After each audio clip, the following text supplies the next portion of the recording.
We now know all of the relics and what tiers they're going to be in for Leagues 4.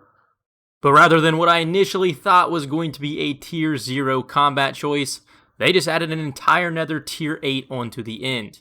They also did confirm in the live stream that the early game does feel quite quick. It shouldn't take all that long to unlock that Tier 4 combat, so that shouldn't be something people are worried about.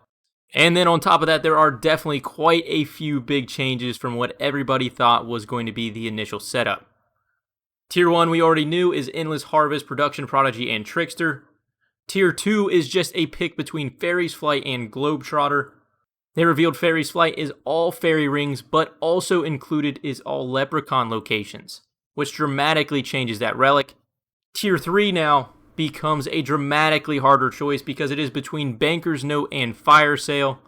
If I had to guess, this will be a very competitive tier on which one gets chosen. Tier 4 is the combats we've already all went over.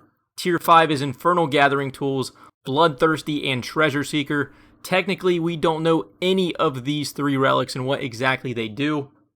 They confirmed in the live stream that all of these do share what they did in the initial Trailblazer, but all of them have also been buffed. So while 90% of the relic might be a carbon cut, the final 10% could dramatically change which relic you actually end up choosing. Tier 6 is Equilibrium, Ruinous Powers, and Farmer's Fortune. Tier 7 is Soul Stealer, Weapon Master, and Berserker. This one's also going to be a very interesting tier because you know for a fact the other two between Berserker and Soul Stealer are going to be very strong and we have zero clue exactly what they are.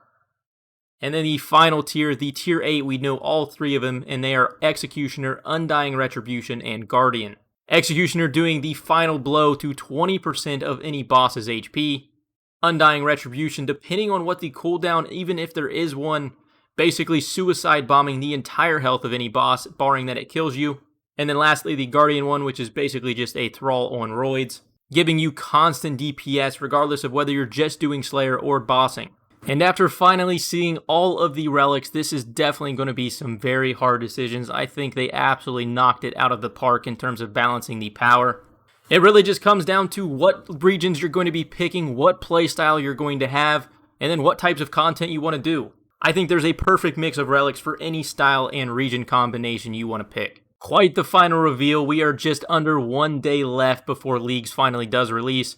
And I'm sure there's going to be tons of speculation on what region and relic combinations you want to pick. Personally, I have yet to 100% decide on what exact path I'm going to be taking, but that will be my final video I'm going to post later today before tomorrow's release. If you guys did enjoy this video or any of the reveals the last couple weeks, consider dropping a like on this video. Subscribe if you have not already. Check out one of my most recent videos, which is a step-by-step starting strategy. But I hope you guys are excited, and I will catch you in the next one.